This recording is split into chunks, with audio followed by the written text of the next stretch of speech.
All right, we are back for episode 5. Seems like we just started yesterday. Now we're at 5 of Red, White, and Blues, and Chelsea and I are, now breaking down people and workforce today. So, one of the things that we were thinking would be interesting to talk about, just comes out of some of the conversations that we've been having with government agencies and, just all of these individuals that we work with on a regular basis. And the number one issue, and when you think about the impact of COVID-19, initially it was remote work and getting all that set up and putting services and making them accessible.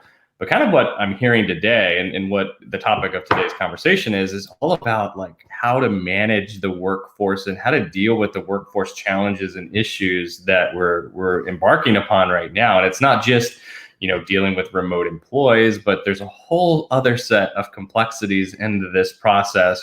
Government is no longer just the safe industry. They're having to furlough because of fiscal constraints.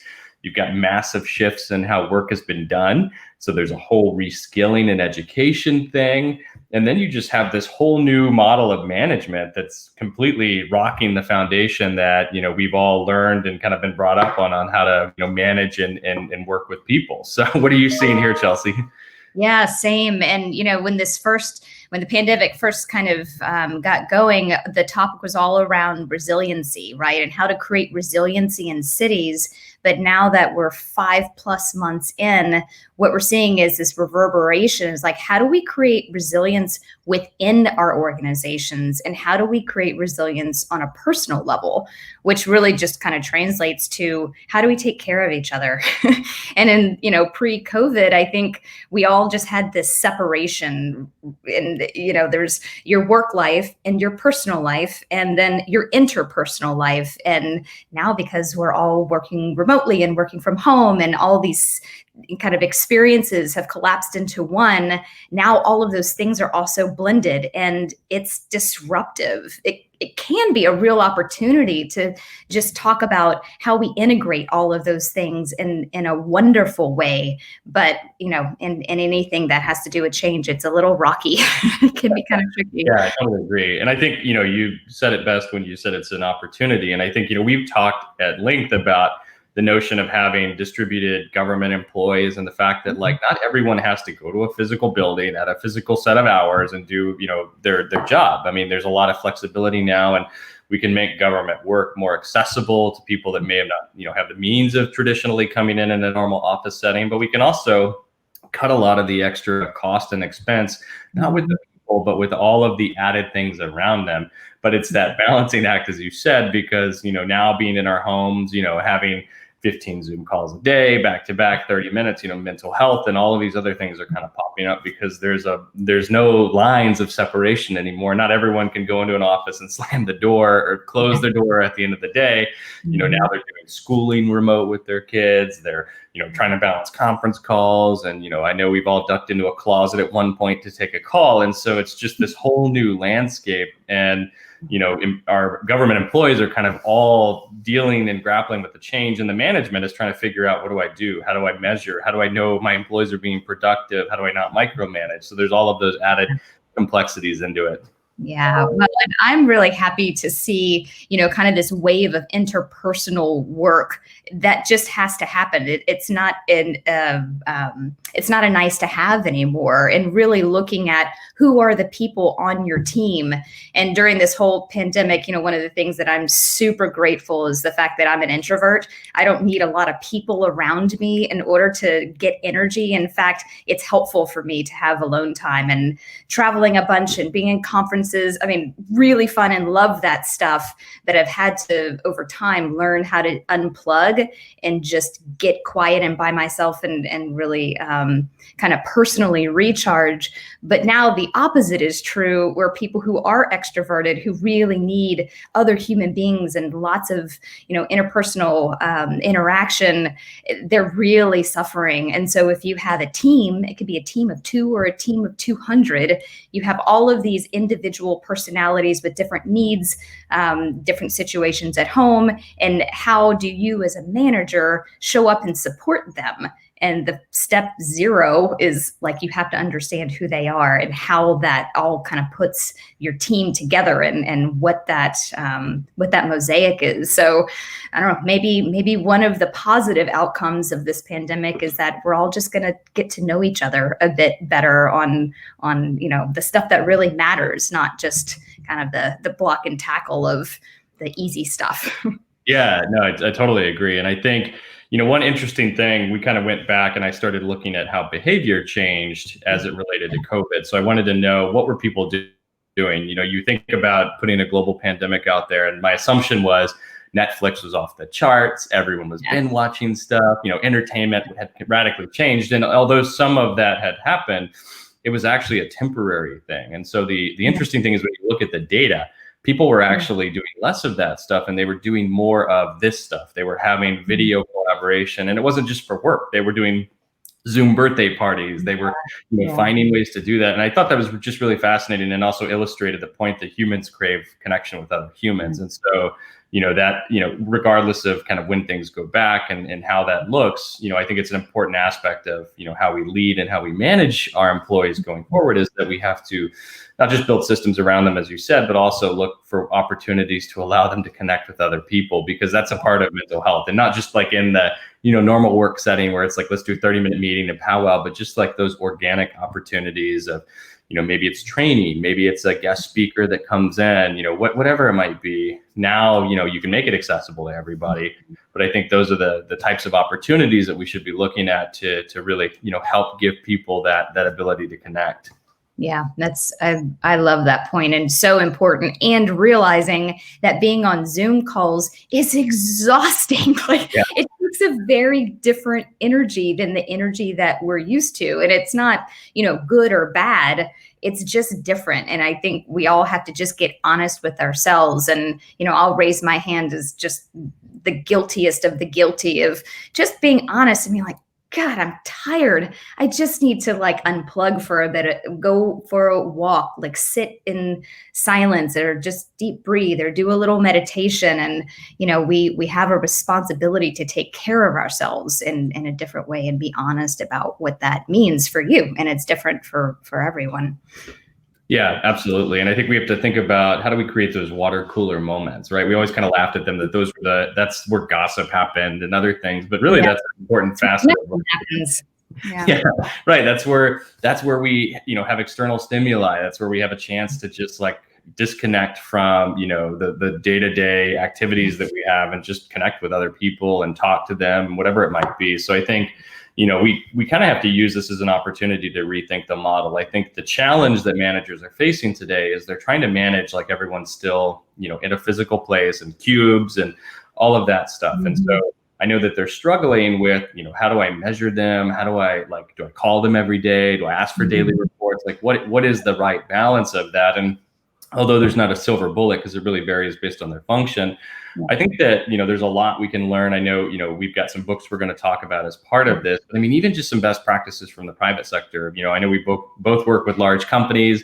There's one large Fortune 100 company that does no meeting Fridays. And I love that. It's just, a simple, elegant way to kind of hack the culture, to say, have one day, for yourself. No, it doesn't mean you have a 3-day weekend, but, have one day that you can just catch up on your stuff, that you can do your work. My best practice, I try to schedule actual time for work, just because if I leave those spots open, it's very easy for something to consume them. If I'm in meetings all day, then I can't actually do anything outside of meet. So I think, those are some things that stand out for me, but I know you've got, some of your own as well, and some things that stood out to you.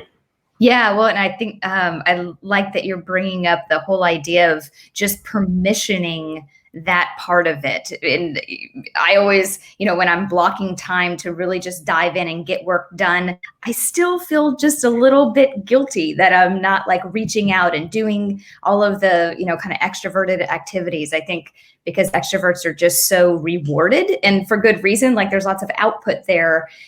I think it's important for managers to just give permission to have a no meeting Friday. That is such a good idea. I used to do that, actually, and I've fallen out of the practice. You can Zoom call yourself into oblivion, right? I won't schedule any meetings with you on Friday going forward. So we'll make it come back. Yeah, that sounds good. Well, to answer your question about some of the kind of tools and tricks, so to speak, that I really depend on, I'm going to get a little woo woo here, so hang in there with me. But this is like my Bible: uncomfortable with uncertainty. Pima Chodron.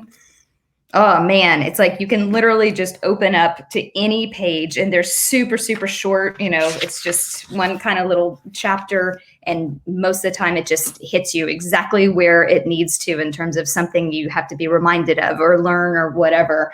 On the, kind of from a spiritual perspective, on the opposite end of the spectrum, Richard Rohr, Everything Belongs. And this is actually this publication. I mean, every page is written in and tons of earmarks. And it's a Christian following, which doesn't completely resonate with me. But if you can just kind of substitute the words, the ideas behind it, I think are really, really solid. So those are two books that I really depend on and lean on just as like a daily get through. So. Yeah, that's great. I think I'll have to add those to my list as well. And I think, just the notion of reading and finding a way to do something that, you hold a physical book, you're not looking at notifications. I mean, that's part of the challenge I have with ebooks, right? Because when you're in the experience, things still pop up and they fly in and you get distracted. So there's nothing that can replace that. For me, I think, I'm a business kind of nerd when it comes to some of the older things, but I love Built to Last by Jim Collins, not because it breaks down what makes companies survive, but it just really indicates the power of purpose, and companies that live their purpose survive. And I think now is a great opportunity for everyone, regardless of where you're at, to really reevaluate your purpose and what you're trying to do. And I know, we've had conversations at length about that as well. And it's an important thing to constantly do to make sure that you're not just caught in the day-to-day, kind of actions, but that you're really looking at what you're trying to accomplish, and that, you have either a, personal mission statement or whatever it might be that you want to do. I really like Rework too, by 37 Signals. And I think, there's a lot, they wrote a couple other books about distributed work as well. And I think there's a lot that can be extracted from, this team that basically it's a distributed company. None of the employees live in the same place. They've, managed to build some amazing technology, and they wrote a book just about challenging the assumptions of work. Right. And I think that's kind of what we have to do now. We have to challenge everything, not just the how work gets done or where work gets done, but just, what should we be doing? How should we do those things? And then another one is Distributed Gov. It's not a book, but there's kind of a manifesto, and there's a great website, distributedgov.com.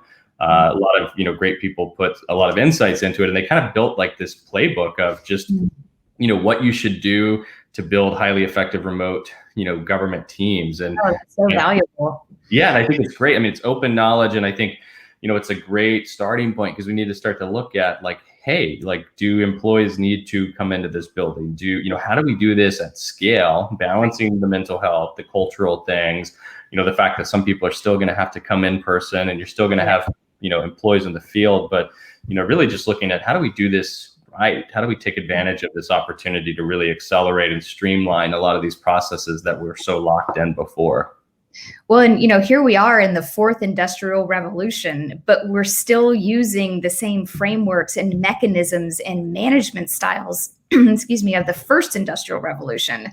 Yeah. So coming into an office and sitting in the cube farm or whatever your kind of workforce environment is, it's still the clock into the factory, do the thing you have to do, produce the thing, go home, and then live your life. But, I know we agree a lot on this is, it is all blended, or at least it is for me. Work and life and all of that is just so completely synced together. And so it requires a new kind of way of looking at life-work balance, or, taking care of yourself, or whatever you want to kind of frame it as.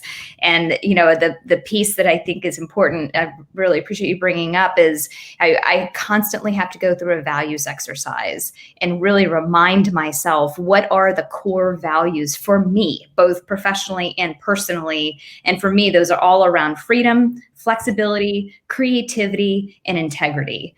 And so if I'm in a client contract or, doing some sort of effort or pushing forward a project or whatever it is, and it doesn't feel like it resonates with those values, I know there's a red flag and it's time to reassess. And again, it doesn't mean that any one thing is good or bad. It's just what's right for me. And I think we as individuals just have to keep going through that exercise to keep us on chart and maintain our happiness in really, really challenging times. Yeah, totally. I think we have to constantly improve. We're kind of in a state of beta. We have to adapt. And I think that's probably the biggest skill that, employees and managers need to learn is, being adaptive. And they were forced to be adaptive, during the height of the crisis. But, now it's like, let's take that same model that we use to respond to the craziness and apply it to everything and to make sure that we're finding new ways to do things. And sometimes that means rethinking the way things are done. Your education examples and kind of, learning new things, I think is a really good starting point. Watching a video isn't reskilling an employee. Empowering them to go learn something new is. So, well, I know we're at the 15-minute mark. We promised to keep these at 15 minutes. And so we're doing a pretty good job of that. But yeah, we appreciate, everyone joining us for these conversations. We have fun just getting to, nerd out and kind of capture the things that were happening anyways. So always great talking with you, Chelsea. And, and if you have, ideas for us, concepts, you want to join us for one of these conversations and have a cup of coffee with us, let us know, drop us a line. We'd love to have you on and talk to you a little bit about some of these bigger issues that are out there that we need to be having a conversation about. Definitely. Thanks, y'all. Appreciate it.